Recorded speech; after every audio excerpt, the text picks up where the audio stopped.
This is Democracy Now!, democracynow.org, The War and Peace Report. I'm Amy Goodman.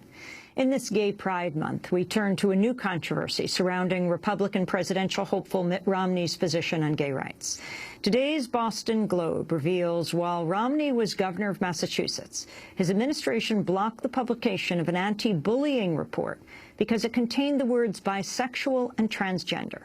The article suggests this was only one of several initiatives aimed at distancing Romney from state programs specifically geared towards the gay and lesbian community. The report was eventually printed, but only once Romney left office. The revelation follows on the heels of a Washington Post expose last month, in which 5 former classmates revealed Romney had bullied a student who was thought to be gay. Speaking to the Washington Post, former students at Michigan's Cranbrook School say Romney became incensed after seeing another student, John Lauber, with bleached blonde hair. According to their account, Romney and other classmates tackled Lauber to the ground, then forcefully cut off his hair with a pair of scissors. Speaking to Fox News, Romney said he could not recall the 1965 incident and initially laughed when confronted with the details. He then offered a conditional apology. I had no idea what that individual's sexual orientation might be. Going back to the 1960s, that wasn't something that we all discussed. I don't recall the incident myself, but I've seen the reports and not going to argue with that. There's no question but that I did some stupid things when I was in high school, and obviously if I hurt anyone by virtue of that, I would be very sorry for it and apologize for it. That was Republican presidential candidate Mitt Romney on Fox last month. Well, to find out more about Romney's position on gay rights and the controversy surrounding the anti-bullying report in Massachusetts, we're joined by 2 guests. In Boston, Donald Gorton is with us, one of the authors of the report and a prominent gay rights activist. He's chairperson of the Anti-Violence Project of Massachusetts, former co-chair of the governor's task force on hate crimes. And in Washington, D.C., Christopher Rowland is with us, the Boston Globe bureau chief in Washington. He co-wrote today's expose with investigative journalist Murray Wass. We welcome you both to Democracy Now! Christopher, let's start with you. Lay out what you found in your Boston Globe piece today. Well, what this episode came about was through an email from a Department of Public Health official that we obtained last week that shows that the Romney administration raised specific objections to the words bisexual and transgender that were included in this 120-page anti-bullying report. The anti-bullying report was a comprehensive document that was to be distributed to Massachusetts middle schools across the state. And really the part that the administration found objectionable was only a couple of pages out of this 120 pages. At the time, the administration was being lobbied by family groups and the anti-gay marriage forces that they were trying to, get the administration to take a harder line on sort of the LGBT agenda that was sort of a part of a broader struggle going on in state government. So what this email shows from this official, it demonstrates how the Romney administration in governor's last year in office, as he was preparing for his primary run in 2008, was really sort of positioning himself more to be more acceptable to the socially conservative voters who would be crucial in the Republican primary. Don Gorton, you're head of the Anti-Violence Project Massachusetts. You were author of the 120-page report. Exactly what happened? What did this anti-bullying report say? And what happened when the Romney administration saw it? Well, the report was in progress when Romney took office. We had researched the practices of middle schools around the state to find out what was working in field experience to stop bullying where it arose. And then the idea was to synthesize this information with academic research and come up with practical solutions that school districts could use on their own to combat bullying. The funding was supposed to come from the governor's task force on hate crimes, but Romney ended that funding and the task force in his first year in office. So the anti-bullying guide was orphaned, stranded. On my own, I completed the work, brought it to the point it was ready for publication. Then I approached the Commission on Gay and Lesbian Youth to see if they could fund the publication and distribution of the guide. They were enthusiastic. Their money was administered by the Department of Public Health, so DPH was involved, and we were on track to get published until May of 2006, and then we hit a roadblock. We had already made arrangements with the printers, we're ready to roll, and then we were told a new level of review and scrutiny had been imposed, and it could take 7 weeks. It never reached its conclusion while Romney was in office, so I'm skeptical that it was a good faith review process. Were you surprised? Were you surprised to hear now about this discovery of the 2006 email that objects to, quote, the bisexual and transgender language in your report? That is somewhat surprising. I knew Romney had particular contempt for transgender Americans. That's something we've seen in other contexts. I can't really understand what his objection to the inclusion of... Don, how did you know that? Well, from talking to other officials in the Romney administration and who headed commissions and such, and then talking to transgender activists who had worked with the Romney administration, not very successfully. So that was less surprising. The objection to bisexual was more surprising. I'm not quite clear where they're coming from, but it could have been that they didn't like the idea of the lesbian and gay community being larger. Adding trans and bi people to our community, we become a much larger constituency.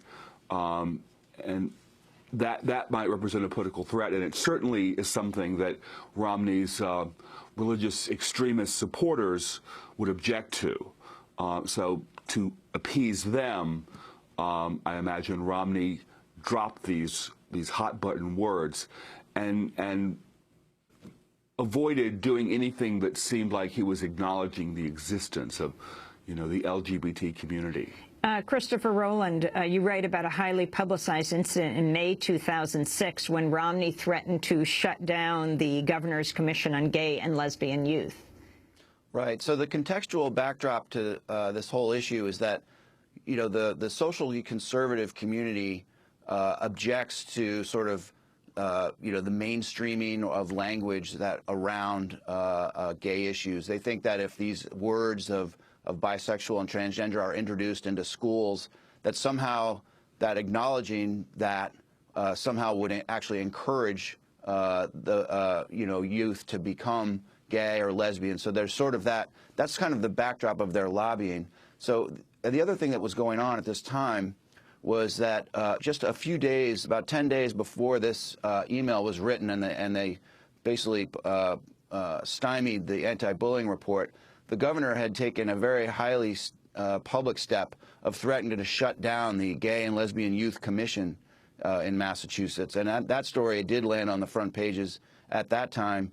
The reason was that the Gay and Lesbian Youth Commission had put out a press release announcing a gay pride parade and this particular press release, they used the wrong stationery by mistake, they say. And they, instead of using this the stationery of a private fundraising group that was supporting the parade, they actually used state stationery.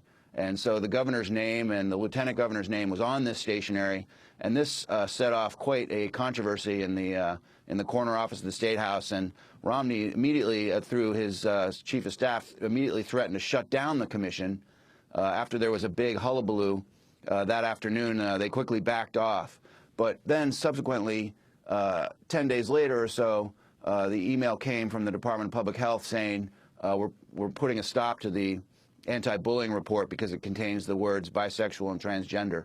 So that was sort of, there was a whole context of issues going on around the time. And then later on in the summer, the governor also vetoed about $158,000 worth of state funding that would have been used for anti-suicide and anti-bullying prevention for gay and lesbian youth as well. I mean, this is all very interesting, considering in 1994, in an interview with the LGBT newspaper Bay Windows, Romney said he would be, quote, better than Ted Kennedy for gay rights during his unsuccessful campaign to unseat Massachusetts Senator Ted Kennedy. And then, Don Gorton, from a piece you wrote, you say Romney was elected governor in 2002 as an outspoken supporter of gay and lesbian civil rights, promising to make benefits for same-sex domestic partners a hallmark of his administration. Well, there's no doubt that Romney saw tolerance on gay and lesbian issues as essential to electability in Massachusetts. And he was right about that.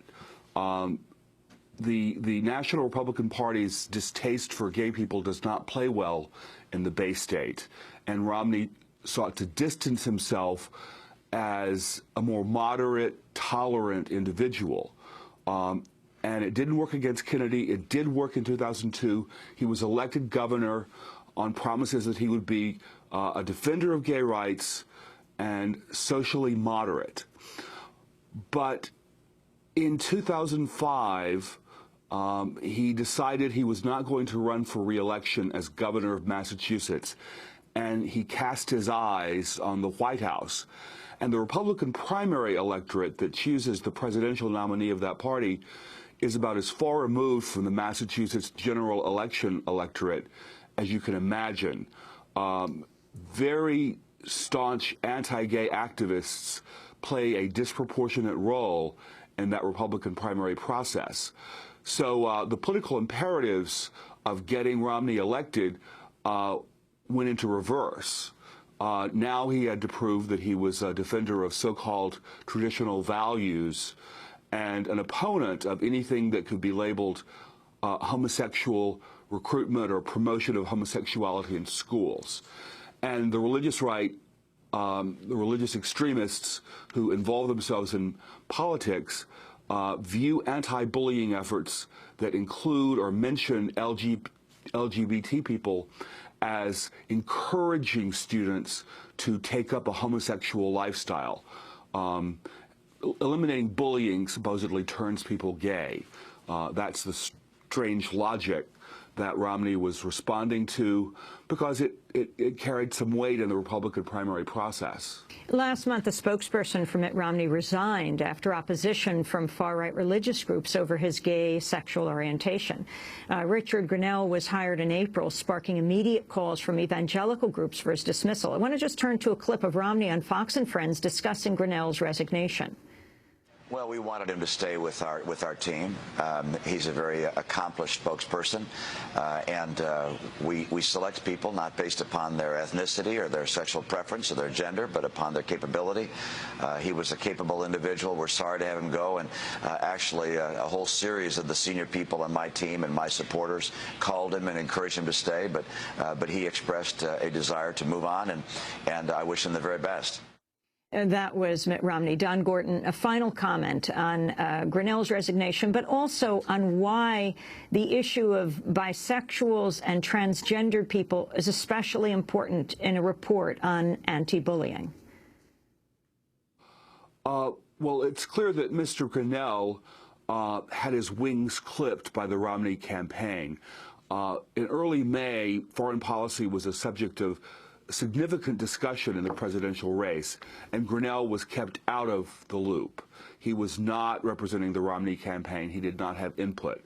So they had basically neutered him, so that if he stayed, it would be in a purely symbolic role, and he wasn't interested in that. So they forced him out, although they tried to maintain window dressing of having a gay advisor, just for the appearances of it. The fact is, LGBT people are the second most frequent targets of bullying in American middle schools and high schools. The most frequent targets of bullying are children with disabilities and special needs children. But LGBT is a primary focus of bullies. The phrase, "that's so gay," is understood as an insult from an early age. So it really is a focal point in the prevention of bullying that you attack stereotypes and prejudices related to sexual orientation and gender identity. You can't really address the subject without addressing some of its most frequent and tormented targets.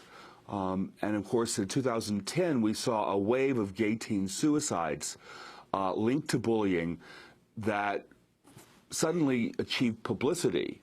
And it illustrated just how serious the problem of bullying LGBT youth has been for quite a long time.